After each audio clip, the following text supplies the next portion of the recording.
Geo_22_22 asks the question, why different DDs feel different in force feedback? Before we answer the question, make sure you click the like button, make sure you subscribe so you have the power to unsubscribe. Now, this question follows on for our previous question, which was answering the question about why you might want to have more than 12 Newton meters. That had some really interesting comments under it. Really appreciate those of you getting involved, those of you with more knowledge, and those of you correcting us or just having a conversation that's useful to people interested in sim racing stuff. Awesome. So, why do the different direct drive wheel bases feel different? Basically, if the physical motor is different, if the controller and the controller software is different and the power supply is different, that will make the end resulting force feedback of the motor feel different. So a motor that has more magnets in it, or a lighter shaft, or a different configuration of magnets will feel different from a motor that's got another configuration of motor and magnets. A motor that's got a smaller power supply will generally not be able to respond as quickly, or will feel different depending on how that power supply's power is delivered to the motor. And then the controller board and how that's configured, again, will denote how the motor ends up feeling. The software on the computer will communicate with the motor, with the controller board, which will then send power to the motor, and subtle differences in all those components can end up making the force feedback feel different. Now, most of the time, especially now in 2025 and the last 2 years or so, we've got to a point where there's really good parity between the top DD wheels, Fanatec, Acertec, Moser, Simucube, Simagic.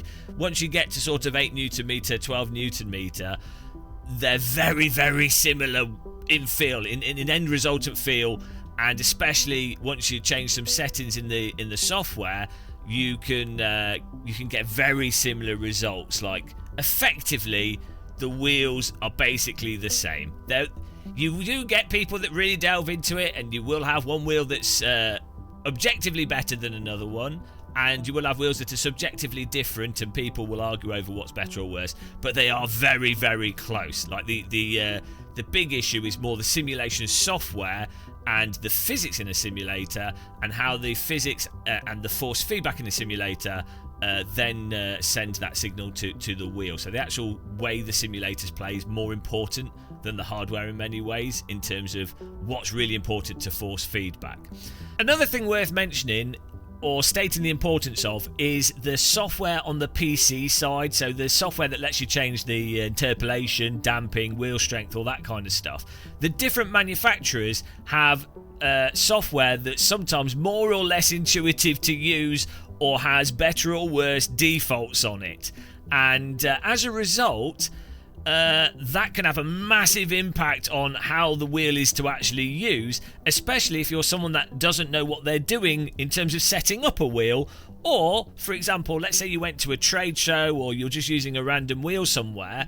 You might use a wheel that's been set up very badly or really well, and it's not because the hardware of the wheel's particularly good or the power supply, or, it's not because of that. It's just because the wheel's been set up in the software nicely with decent settings, or set up badly with terrible settings. And believe me, I've used probably hundreds of wheels at different events, trade shows, whatever. Believe me, more often than not, wheels are set up terribly.